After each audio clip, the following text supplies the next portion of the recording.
Hey, you. Yeah, you. Come here. Come here. I know you've been waiting for action. No, no, no, no. I know you like the exposition just as much as I do. We both like the exposition. But I know you've been waiting for action. I know, I know, I know. Well, we're getting some. Not this chapter. No, no. But next chapter? Oh, yeah. And guess what? I'm doing them both here today. We're doing chapter 58 and chapter 59 today because I've kind of been flaking and I wanted to do 2 chapters a week, but that hasn't been working out. So I'm going to do one video with 2 chapters in it a week and see how well that works out. Of course, until we hit chapter 70 at the end of the International Assassins arc, because I'm actually thinking that after this arc, I'm going to actually just do arc reviews until I can get to us caught up with Chainsaw Man in the manga, and I can do chapter reviews on the newest chapters of Chainsaw Man as they come out, because I feel like I can give people what they want to catch up to Chainsaw Man in easier and less videos that way, and I can catch up to Chainsaw Man and be able to make reaction content to the manga and be able to theorize about what's going on in the Chainsaw Man universe as it's coming out, because I can't really make theories while we're only at chapter 59 because people know a lot of the questions that I'd be theorizing about. But with all of that out of the way, and all of that exposition done with, let's go ahead and jump straight into chapter 58 of Chainsaw Man, titled Yutaro Kurase, in which we start following Quan Chi and her squad of fiends through, I guess, Japan as they wreck into another person, and I guess the Halloween chick was driving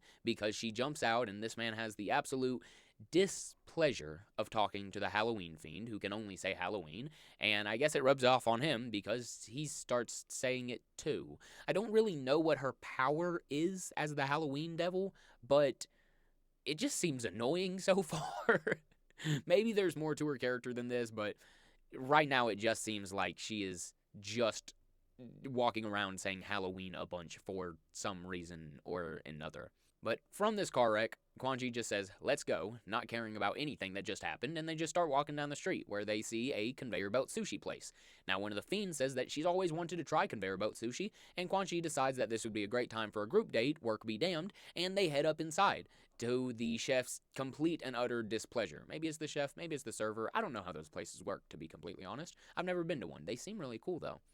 But he's not exactly too happy to see fiends, and he expresses as much, to which he just has to hear Halloween again, because she won't stop saying Halloween. She's the only person that talks to anybody, and she just says Halloween over and over again. What are we doing?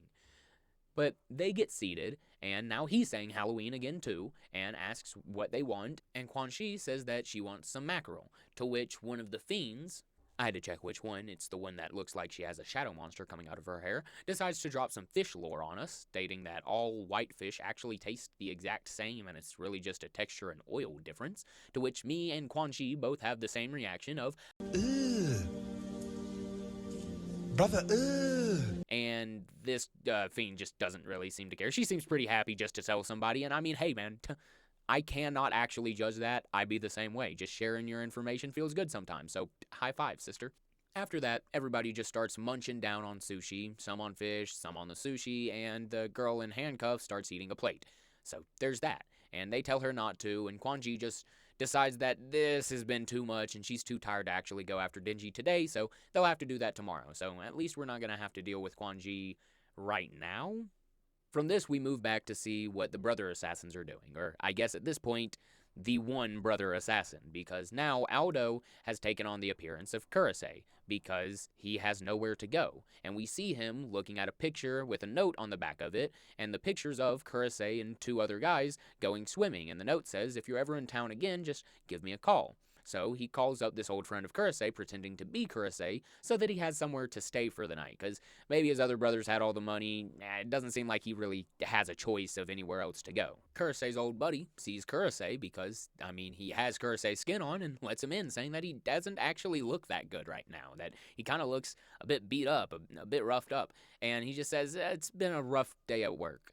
And so he's impersonating Kurase to Kurase's friend, but it's really starting to chip away at him because, remember, Aldo was the softest of all 3 of his brothers, the only one that really cared when it came to taking a life. He actually had the most visceral reaction when he had to take the life of Kurosei, throwing up in the bushes while the other two brothers just acted like it really wasn't that big of a deal. So whenever Kurosei's friend starts talking about Kurosei and telling him that they're all worried about him and that he needs to stop this devil hunting job because people are worried about his safety, and starts talking about their childhood and how he looked when they were children and showing pictures of them when they were children, as, you know, two childhood friends would do when meeting up after a very long time, Aldo starts to realize that he took a real life.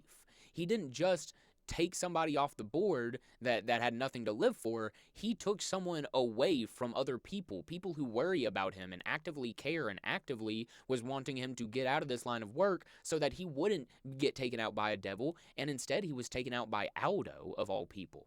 And Aldo's not sitting well with this, realizing the horrors of what he's done, and he starts to apologize profusely, but this just doesn't make any sense to Kurosei's friend because, I mean, it's Kurosei just apologizing out of nowhere. He has no context. So Kurosei's friend just says, hey man, you're too drunk. Let's just go to bed. You had a little too much to drink. So while they lie there in the darkness, two of their pallets sitting near each other, Kurosei's friend rolls over and says, hey man, you should quit devil hunting and come and start up a clothing business with me. I'll front all the fees. I'll take care of everything. Just stop putting your life in danger, man. What would your brother say? But whether fortunate or unfortunate, this actually applies to Aldo and his recent life as he thinks about his two now gone brothers and what they would say. And so Aldo, not really registering that it was a question for Kurosei as to what his brother would say and not what Aldo's brother would say, says, we're immortal. Why? Because we're ruthless, soulless, and emotionless. So don't be afraid. A pro always gets the job done. To which Kurosei's friends just like, as baffled as I am about this damn one-liner that bro just dropped, and he's just like, what, did your brother really say something that fucking cool, man? Because, to be fair, it's a pretty dope one-liner. And if somebody just started, like, spouting that shit while they were spending the night at my house, man, I'd think that they were actually the main character, to be completely honest. So, what else does this chapter need, to be completely honest? I mean, we've got some cool lore about the brothers again, and I mean, I grow to like them more and more each chapter, but also it's just Aldo left, so, I mean, he was kind of the most likable one anyways, you know, he actually has a little bit of remorse, but I like to see this, like, kind of more good side of a character kind of become corrupted as they have to follow their brother's wishes, and it's a cool concept to me. I like his concept, and we got to see the Halloween devil, which we all know I love because she's so cool and only says Halloween over and over again. So, I mean, what else does this chapter need, if we're going to be completely honest? Oh, you nailed it. I knew you would know that this chapter needed fucking Santa Claus. Yeah, that's right. We get to see Santa Claus because we didn't have enough of him before. So, we end this chapter zooming in on a couple of people walking down the street, and somebody starts to stumble and falls into somebody else and grabs them, and they all start bleeding from the mouth, and we see it starts forming a line, and at the beginning of that line is Santa Claus. And as they all start foaming from the mouth, not foaming from the mouth, as they all start bleeding from the mouth, we see that Santa Claus has turned them into kind of like puppets as they get wide-eyed and just start surrounding him, looking kind of dead inside and emotionless, as he says that he can't deliver the presents by himself. And that's the end of this chapter, which will bring us into chapter 59. So, chapter 59 of Chainsaw Man, titled Mess, starts out in kind of a messy way, because, fun fact, Chainsaw Man chapter 59 can only be found on the internet. You cannot find chapter 59 on the Shonen Jump app, and I believe it's because of the not NSFW cover page that it has, which is completely Gooner friendly, because it's just Quanji having fun time with her fiends, saying that they'll finally go get Denji when they do it one more time. Great. Chainsaw Man is for Gooners. Never forget that as the chapters go on. Chainsaw Man is for Gooners. It is for Denji, who is a Gooner, and he is the Gooner of Gooners. You know, he is the Gooner the Gooners need. But aside from me being absolutely, I guess, impressed at the lengths that Tatsuki Fujimoto is willing to go to draw lesbian sex, we actually start chapter 59 with Makima walking through a building, I'm not quite sure where it is, with a bunch of bodies on the floor. And they all look like the lifeless puppets that we saw Santa Claus create at the end of the last chapter, which she looks over and tells Beam to go help Dingy that she's gonna clean up a little bit more. She then calls for Prinz, who appears to be a spider fiend, who drops down from the ceiling asking what it is, and Makima tells her that she has no clue what kind of devils Germany will send with Santa Claus, so her top priority needs to be getting Dingy out of there. And while she's at it, there will probably be a lot more deaths this time than the last, so to try to retrieve as many of their people's bodies as they can. Now we cut from this to Santa Claus looming over the city from a second-story building of a coffee shop, basically looking like a mid-20s female version of Batman who's obsessed with Starbucks. While he's looking down, he's actually looking at Kusakabe, Dingy, and the crew walking down the street, and they say that they're actually going to get lunch from this department store, and they all walk in. Well, Santa Claus actually orders all of his dolls that are following behind them to go ahead and take care of them as soon as they go into the department store. So they all start marching towards the department store and turning their arms into swords like they're Mr. One from One Piece. But as soon as they kick in the door and march forth, Kusakabe is actually standing there waiting for them, and he's in the middle of what looks to be like a devil summoning circle, not quite like a pentagram, but almost, and he's standing in the middle of the circle and he blows some dust at them, turning them all into stone. And basically says that this is the power of the Stone Devil, and they've actually been expecting these dolls to come after them. They could hear them from down the road because all their steps were actually synchronized. There wasn't multiple footsteps, it was like a marching band, almost. And they've been expecting Santa Claus and this kind of devil. So they have been waiting for it, and the department store was just where they happened to be when they realized they were being followed. Well, from here, more and more devils start barging in, and eventually it's enough to overrun Kusakabe out of his circle, which is the only place that he can actually use the Stone Devil's powers. So they start running up the stairs trying to get to the second story, when Yoshida lets them know that they cannot be touched by any of the dolls, because if they are, even just their clothing, they will also turn into dolls. So they're trying to keep out of reach of the dolls, but Power's just a little bit too slow. Love Power.